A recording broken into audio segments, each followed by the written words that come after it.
Okay, so I think that this is recording audio this time. I'm not 100% sure. Anyhow, welcome to the final exam review. If you would like to review other materials of the course that happened before we did linear regression, there's an ungraded review for that portion. I've noticed not many of you people have done that because it's not graded, but that's your opportunity to review those other course materials. So this one's going to focus on the regression portion. That's a major part of the final exam. I'll just go to this final exam. You guys can't see it yet because it hasn't been published, but just so you know, there's both multiple choice and fill in the blank elements of the exam. I would recommend that you complete the entire exam, the entire final exam, and then go to answer the questions in the quiz, because once the quiz has been submitted, I can't reopen it for you to take it over again. So just make sure that you don't submit it until you're ready to submit it. There's no time limit on the exam. It's open book, open note, open internet, but you cannot use other people. You can't ask other people for help. You can't work together. Everything you submit on the final exam has to be your own work. So these are real data that I collected from a national survey in October of 2019. I'll just download that data set. And then we'll have a look at some of the things that are in this data set, so we can just kind of get a sense for what we might want to do. So here are a list of variables. This is the whole data set, right? So here we have this looks like church attendance, this looks like religious identity. Some of these, when we get to the end, it has labels so we can see what they are, right? So I did an experiment where I had people read news stories from different sources and then ask them questions about that. So that's what some of this stuff is. These things are public service motivation. So these people like get involved in public service because they care about policy, or this one's they have compassion, or they're interested in self-sacrifice. This one's political knowledge. Here we have over here some categorical variables, right? Political ideology, party identification. I think we have gender and race in here. So just for fun, let's just look at political knowledge as our dependent variable. So I asked them 5 questions. If they got a 1, it means they got 100% of them right.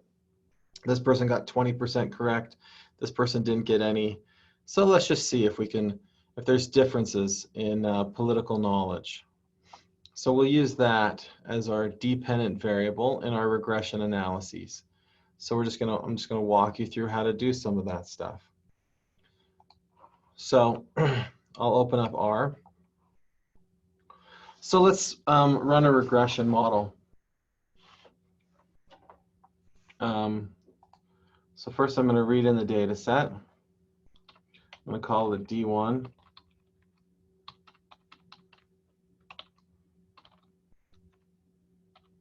File.choose. That code pops up a window here where I can choose the data set. So I'll go to downloads, and there it is, that KU 2019 data set. So I'm just going to type in names of the data set to see what the variable names are. So this is the one that we're going to use as the dependent variable, political knowledge.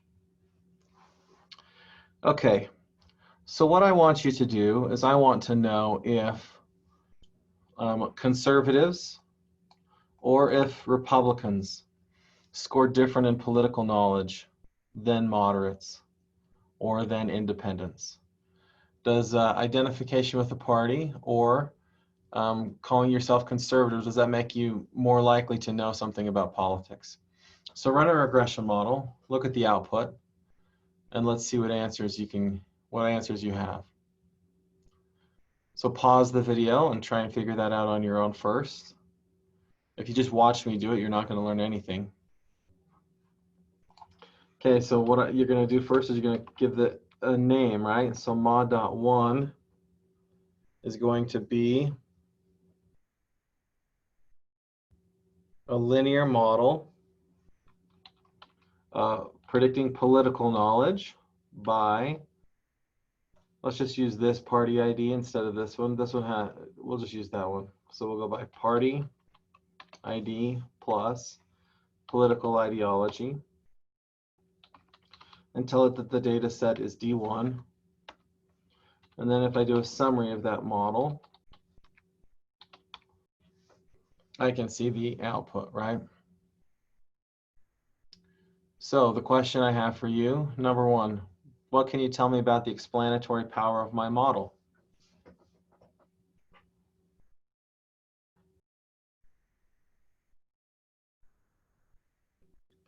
So I look at where it says multiple R squared. Let me see if this thing works. Yeah. You see this? No, not that. I'll erase that.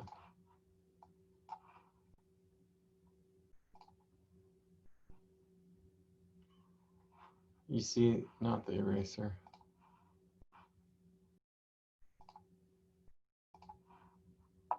See this right here? Multiple R squared.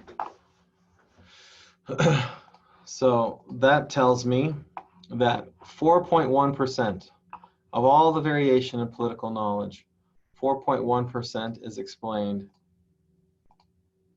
by this model. Let's see if this works. That, okay. 4.1% is explained by my model that includes these variables right here. Okay, so now how do I interpret this? What is a significant predictor of political knowledge? You see here that liberal is not significant. So the first question I have to ask is, what's my baseline category? My baseline category is the one that's not here, which is very liberal. So I'm going to type in here D1 $ IDO5 equals relevel D1 $ IDO5 ref equals moderate. And while I'm at it, I'm going to change party ID so that independent is the baseline. But I got to make sure that I do the right variables, right? I don't want to get rid of my whole ideology variable. That'll mess everything up.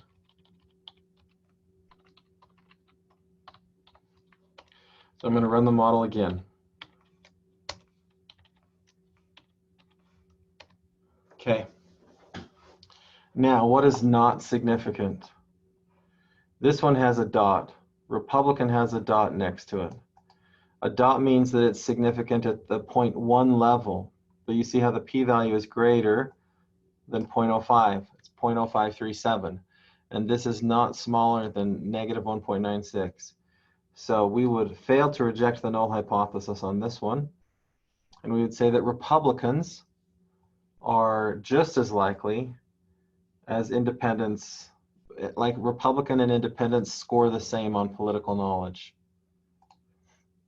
This is all compared to moderates. So wait, we'll go to party Democrat. Democrat is significant, and it's positive. So on average, Democrats score higher in political knowledge than independents. Also, since Republicans score lower than independents, we can say that Democrats are significantly higher in political knowledge than Republicans. I can tell you the reason why that is in this particular survey. In this particular survey, one of the questions that we asked for political knowledge is, who got the most votes in the 2016 presidential election? The answer to that is Hillary Clinton. She won the election by about 3 million votes. But Republicans would not know that, because that's not the kind of information that you would hear from like news outlets that cater to Republicans. So they're scoring a little bit lower, right? It goes from 0 to 1 in increments of 0.2, right? And so Republicans are scoring, let's see, 4 and then another 4, right? So they're scoring 0.08 lower than Democrats on this question, which means that on average, Republicans are getting a half of a question wrong more than Democrats are, right? Democrats are getting a half of a question right more than Republicans are. So it's pretty much, you could attribute all of that to that particular question. Okay, so now we see conservatives compared to moderates score higher in political knowledge, liberals score higher in political knowledge, strong liberals score higher, and very conservative score higher. Those are all significant. So based on this, you can say that people who have a political ideology or who choose one side or the other know significantly more about politics than people who choose moderate. That's consistent with a ton of literature. That's not surprising. Okay, but this only explains like 4% of the variation in political knowledge. So let's add another variable in. Let's see if older people know more about politics than younger people. Controlling for these things that we already know would matter. So I'm gonna create a new model. I'll call this one mod.2. I'm gonna add in age. And then if I do the summary of that, then I can look. I'm gonna actually do this SciPen thing, right? Because it makes it easier for people to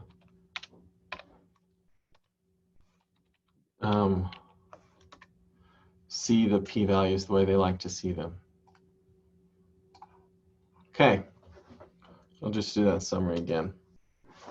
Actually, I'll do this Stargazer thing. I like the way things look with Stargazer. So instead of doing summary, I'll do Stargazer.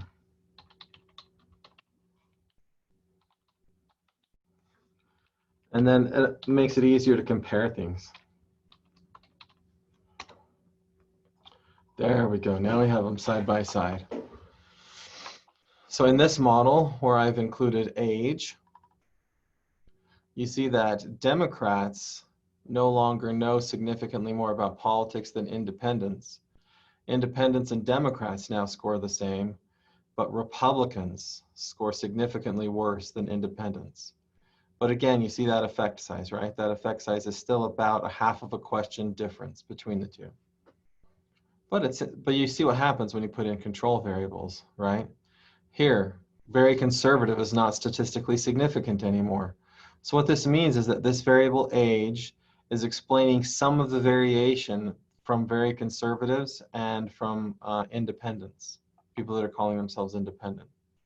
So it means that you've got this older group of conservative independents that aren't Republican, they're independent, but call themselves very conservative, that was being picked up in this model. But once you account for age, it's age that's explaining it more than these but it just tells you that these very conservative independent people also happen to be old and they score lower in political knowledge.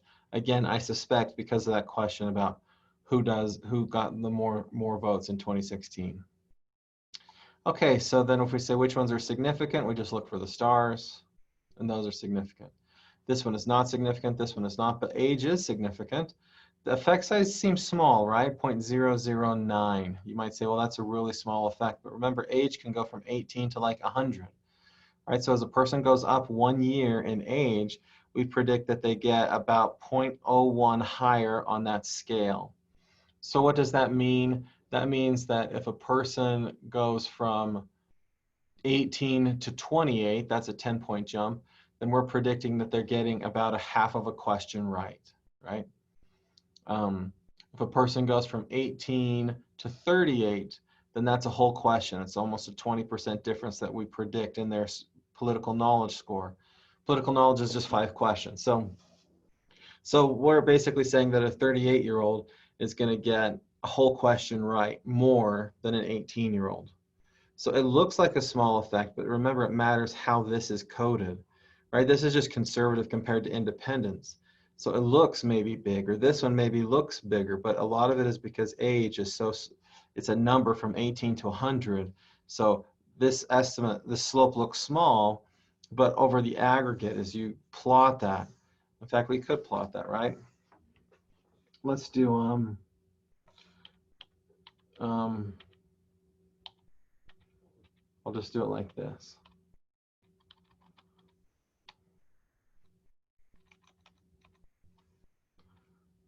Okay. Now I'm going to plot this.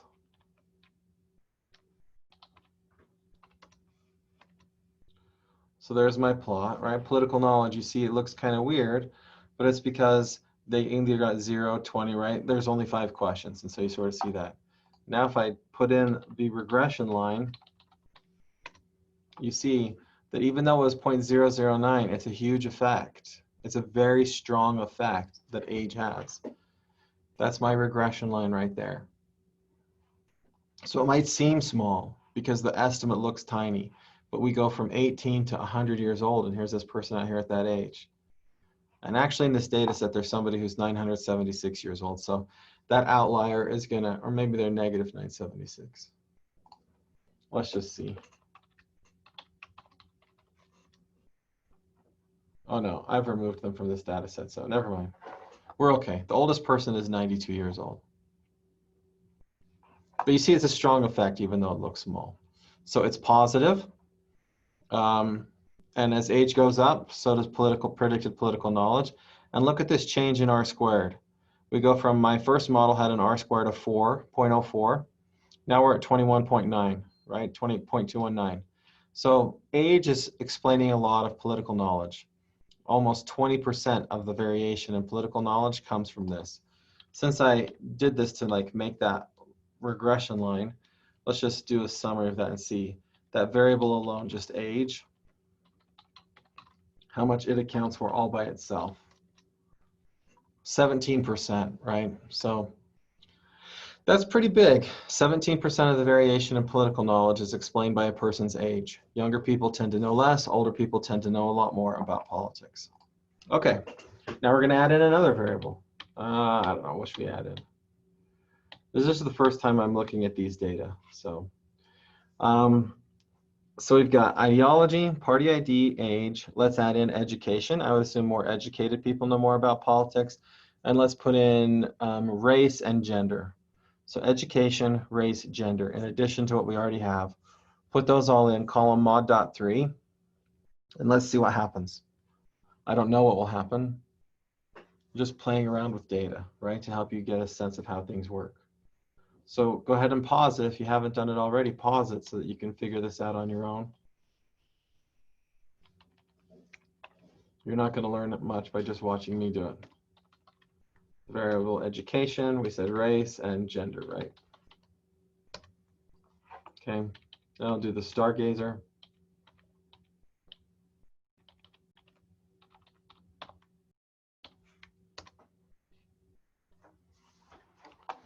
I got to move this over so that we can see all of the results. Because apparently something here, this one has a lot of text involved. Okay, so what is significant here? Now, ideology and party ID are significant again. You see this effect size though. Oh, hold on. I got to run this other mod too so that it looks better.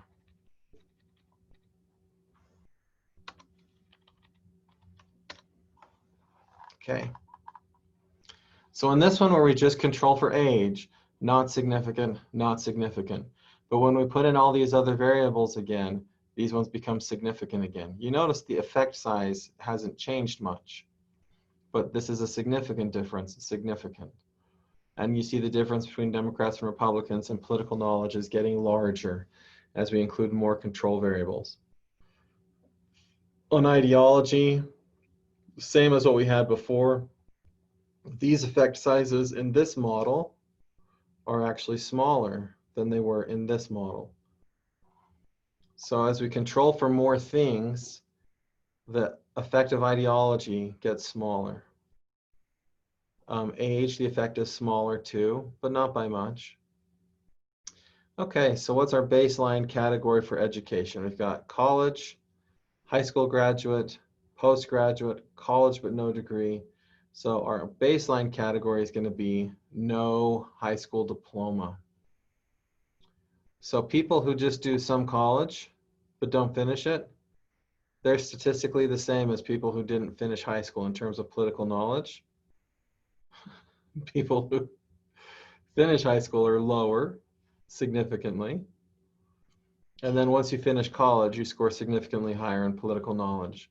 This is consistent with all the literature, right? What people know about politics. As they become more educated, they learn more about politics. In terms of race, our baseline category is, I think it's Latino, but it doesn't matter. It's not significant. Race makes no difference in political knowledge. And when we look at gender, men tend to know more about politics than women. I think it's just a function of interest, right? Men seem to be more interested in politics than women are, generally. Okay, and we say, what's the explanatory power of the model? 30%. So these variables explain about 30% of all the variation in political knowledge. Not bad. I think if we added one more variable called political interests, I don't know if I have it in this data set or not. We'll see. Oh, I do. Okay, I'm going to call it mod.4. Now we're going to get some huge, I think. The R-squared is going to get much bigger. Political interest, I think, is probably the strongest predictor of political knowledge.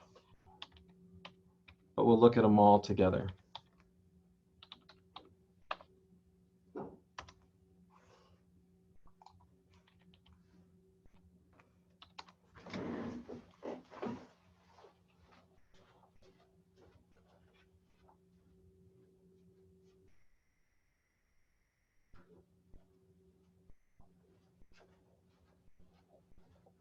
So I have to kind of expand this out way more so that everything shows up. Okay. But this is what I wanted to show you. See, political interest, it was lower than I expected, but it accounts for about 10% of the variation. So this model that includes political interest, gender, race, education, age, party identification, and ideology explains about 40% of all the variation in political knowledge. And you see that the more interested people are in politics, the higher they are in political knowledge. No shock. Okay, so these are the things that you need to know how to do for the final exam. The final exam, I give you a dependent variable, I give you some independent variables. You need to be able to just go through and look and understand like what these things mean and how to interpret that. So feel free to watch this video and look at what I do as often as you'd like to help you understand it. I'll save this R code and post it there under final exam review so that you can kind of play with the code and see what I did. Okay, I wish you all good luck.